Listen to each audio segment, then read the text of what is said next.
What's going on, everybody? Welcome to Click on This. I'm Stephen Mangus here at Rock and Roll Hotel on H Street in Northeast DC. I'm here with a few friends of mine, Wings of Apollo, a great American rock band from Nashville, Tennessee. Now, you guys are originally from what? What's the scruffled lip? This is just America. America. Ah, come on. America without going, America.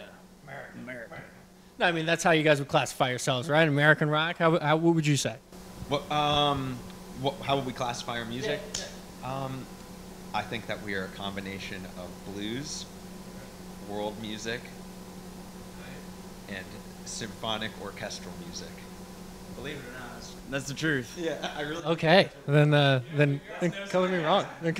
All right, so you guys are in Nashville now, but you guys are originally from the DC area, so this is kind of a hometown show for you guys. You guys have been in Nashville for almost 4 years now, right? Yeah, it'll be 4 years in February. How's the transition been? Well, Jesse and I moved there almost 4 years ago. David moved down there 2 years ago. The transition has been interesting. It has been a huge challenge, but just like any challenge, you kind of just keep pushing and get through it, and then, you know, there's the grass is greener on the other side. What's been the most challenging part of it? Just getting the band like into the scene and recognized for what we do. I mean, Nashville's music scene is gigantic, so yeah, there's a lot of competition. So. Now, there is a lot of competition, but you guys did just win 2 awards at the Nashville Independent Music Awards, right? You got Best Rock Band and Best Rock Live Performance, which you're going to showcase tonight. What was it like at the awards and winning? Well, let me just take this off your hands for a minute. Well, it was great. It was a little bit of a surprise because we'd never been to anything like that before, and the award we ended up winning, the first one, was the first award of the night. So it was we didn't get to see like somebody do the whole thing of like how you walk up there. Do you do an acceptance speech? Who do you thank? There's all these smiling people looking at you, and like we didn't really see, you know, like we felt pretty confident. It's like you go into that kind of thing being like, okay, of course, why not us? And then but it's a whole different ball game once it's like the very first thing, you haven't seen anyone do it. So it was a big learning experience, but it was, you know, and it was really fun, obviously. And then of course it's really nice to be recognized for something that we really care about. So Worked really hard to achieve too. So. Yeah, I mean, I think it's awesome. I think it was a blast. Oh man, I know Jesse told a little story. We just said basically how we came to Nashville and didn't know anybody, and we ended up getting a residency gig at this really, really kind of crappy dive bar downtown, and we're playing to next to no one. And then, you know, a couple years later, after I moved down, we're up on stage winning these awards, being recognized throughout all of Nashville's music scene. So I mean, it was awesome. I mean, we just thanked everybody who voted. I mean, we promoted it a lot, and we have a lot of awesome fans. So it was great. Absolutely. Now, I know you guys focus on more than just local as well. You've got goals and aspirations, like you said, world music, to kind of cover all the territories. Now, I know that you guys did a Facebook campaign at one point. You guys have 100,000 likes or over that on Facebook on your page, and a lot of that coming from different areas. Can you speak to that a bit? Oh yeah. Yeah. Well, I mean, with the way things are now, I guess just that there's a global marketplace. That's what you hear all the time, and the internet, global marketplace. The future is now. Yeah. I mean, why? Well, we've gotten in touch with a couple people that think, why not music for that idea? So, and it really does make sense from the standpoint of when you think of music being a universal language and a great connector of people, and the fact that that rock music is really important to people in places in South America and in places in Asia, and obviously Europe is, you know, that's not a big secret that Europe loves rock music, but it just seemed to make the most sense for us to, if we're going to be doing an online, like any type of online promotion or anything, promoting our band the way people used to hand out flyers or something back in the 80s, we do the same thing. It just we hand our flyers to Brazil sometimes, you know. So yeah, I think I think in kind of a poetic way of thinking about it as well, it really can connect to the whole world. So it might take us a little while to get to that level, but if we're going to get to that level, we have to be thinking at that level now. So.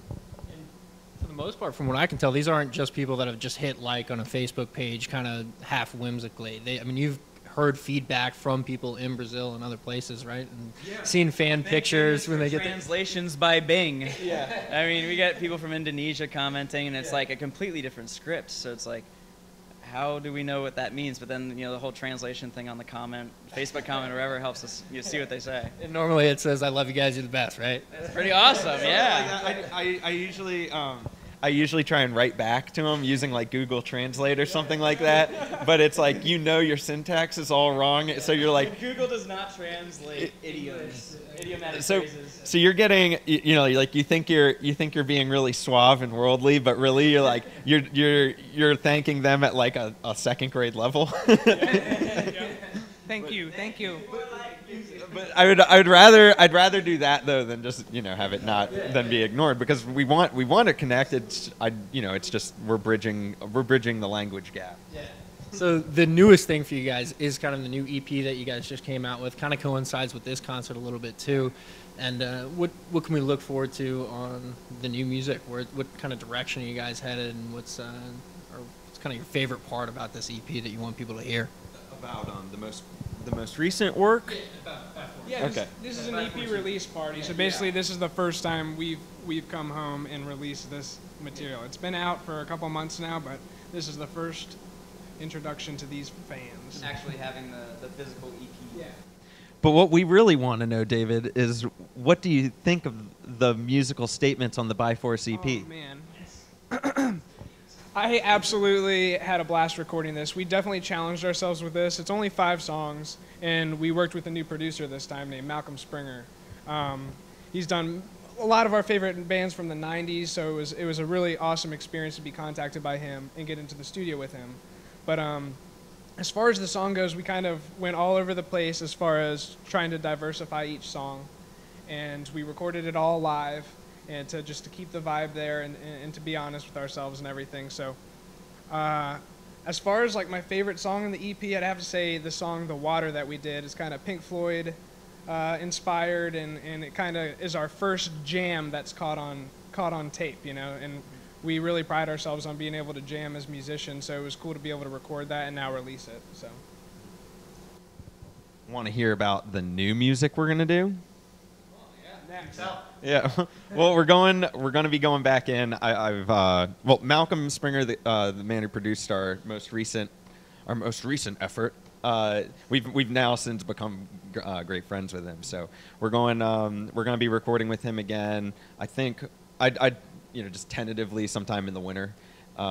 Hopefully before the holiday season. But we're looking to explore what our take is on soul music, R&B, funk, and world blues. I mean, I think that the world music element makes its way into everything that we do now, just because it's something kind of primal that I feel like anyone can connect with.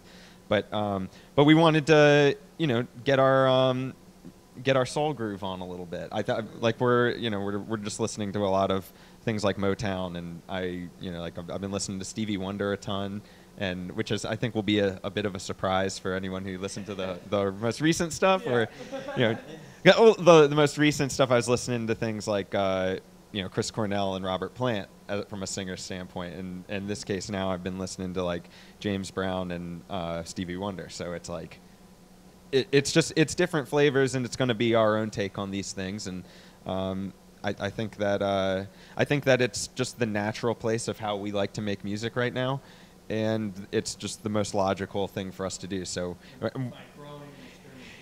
yeah, and we've always been fans of different genres of music, and no matter what we tend to jump into, it ends up sounding Wings of Apollo-fied anyway. So it just has this colorful, sparkly sheen, I guess, whenever we do it, whenever we do anything, whenever we get together. So now we want to see what happens when we dive into Motown or R&B or funk or something like that.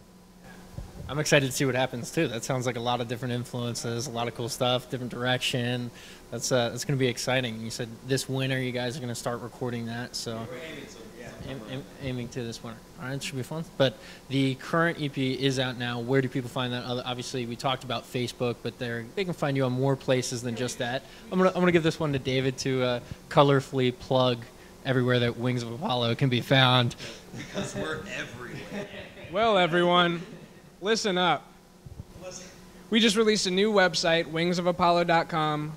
Please go there. You can download the album for free if you share it on Facebook, or you can name your price, whatever you want to pay for it. We want you to hear our music, so if you don't got money, that's fine. If you want to help us out, awesome. But yes, go on there. It's also available on iTunes, all the online stores, everywhere else, you know. So just do a little Google search. Little Google search will do you good. All right, well, since you guys are about to go ahead and perform tonight, I want to just get a little thoughts on, you know, kind of the excitement we got going, what you guys hope to do tonight, who you hope to see, all that kind of stuff. I can't wait to play. There's a lot of people downstairs. It's our first time we've played here in a year, so we have a lot of people we haven't seen in a really long time. Like I have some people that I haven't seen in like 5 years. Name drop. Well, Blake Day. Yeah, dude, we got some Chantilly class of '06. She's from Centerville. I mean, we got some people from Virginia Tech, like all my friends, Ren, Cooper, Frame, all those people. So. You know, it's the magic. It's the magic of the hometown show. You can rattle off names of people out in the crowd. Yeah, nice. Familiar faces. It's cool because we did. It seems almost like a lifetime ago though that we started playing here. And we used to wear a lot more clothes and stuff. But you know, there's people back down there that remember those times like in person. So all black. All black. Yeah, we I used to have a fedora and no facial hair. But. Yeah. Anyway, it is always fun to come back, and it's like a major. It's like coming back to your old childhood home or something where you had like your growth chart on the door or something like that, and like coming back to Virginia or I mean in this case we're playing in DC, but a lot of the time the way that feels is like we come back and then look at the door measure. And then it's like, oh, whoa, that's like I've grown a foot or something. It's like it really is like that. But any closing thoughts on playing in our hometown, David? Yeah. We want to know. No, we're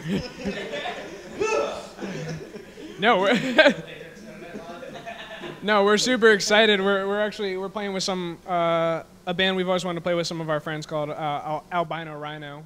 One of Pat's roommates from school, and then a band from GW, the school here in DC, called Ben Coolin. So they're down there killing it right now, and we're going to go light up the stage. We're pumped. We haven't been this excited in a while, so. Thank you. Yeah, absolutely. Well, as you guys said, definitely grown a lot in the last, you guys have been together 7 years now. Definitely the last 4 since I think I've known you guys or something like that. There's been a whole lot of growth on both sides of the couches here. Yeah. So yeah, but I guess you guys, yeah. So I'm excited to hear you guys kill it. Good luck tonight. Let's get to that without further ado. Do that. Check out the rest of the bands.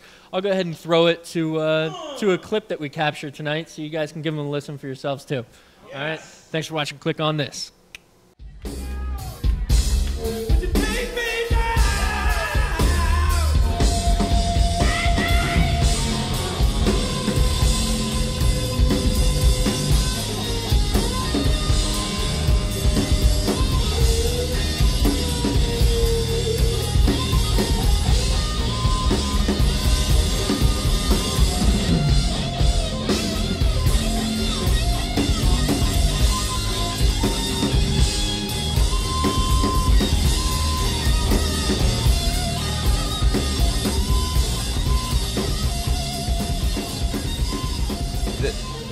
This is Jesse Corby, and you are watching Click on This. This is David Martin from Wings of Apollo, and you are watching Click on This. This is Pat Graves from Wings of Apollo, and you're watching Click on This.